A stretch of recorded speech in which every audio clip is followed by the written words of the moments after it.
If today already feels like more than you can carry, bring that honest weight to God right now. Lord, there's someone on my mind this morning. Before I've thought about my own day, before I've considered what's ahead of me, their face is already here. I woke up thinking about them the way they sounded last time we spoke. The way they said everything was fine, but something behind their eyes told me it wasn't.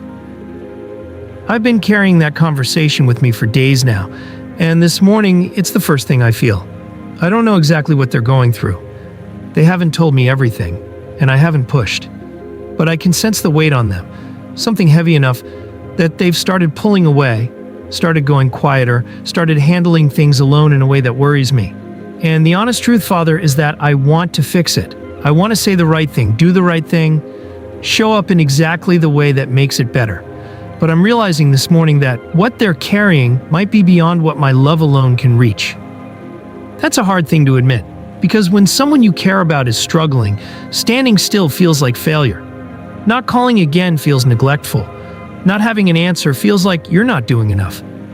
I keep thinking if I just try harder, stay closer, figure out the right words, maybe I can carry some of it for them. But I've been trying, and the weight hasn't shifted. Not because my love doesn't matter, but because some burdens need hands bigger than mine. So I'm bringing them to you this morning. Not as a last resort, as the first and truest thing I can do. You know their name. You know what they haven't told anyone. You know the parts of their pain that they've hidden even from themselves.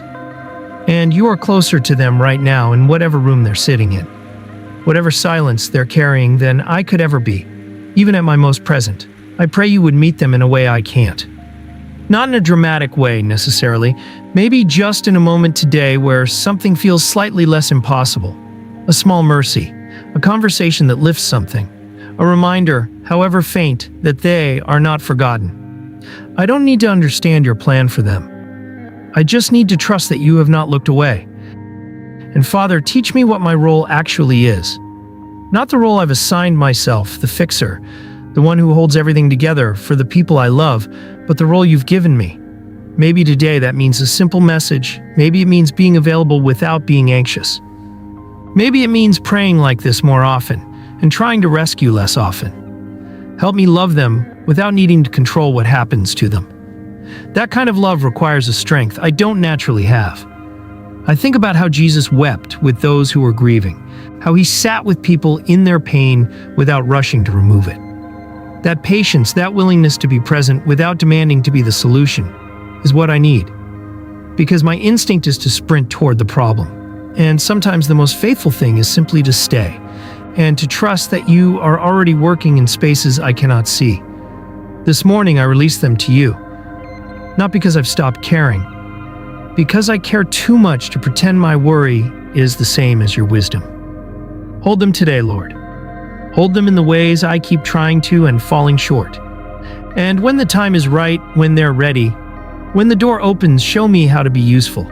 Until then, help me to trust that your care for them is deeper, steadier, and more constant than anything I can offer on my best day.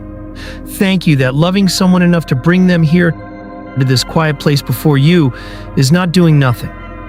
It might be the most important thing I do all morning. In Jesus' name, amen. If there's someone you woke up worried about today, quietly speak their name to God. He already knows what they need. What?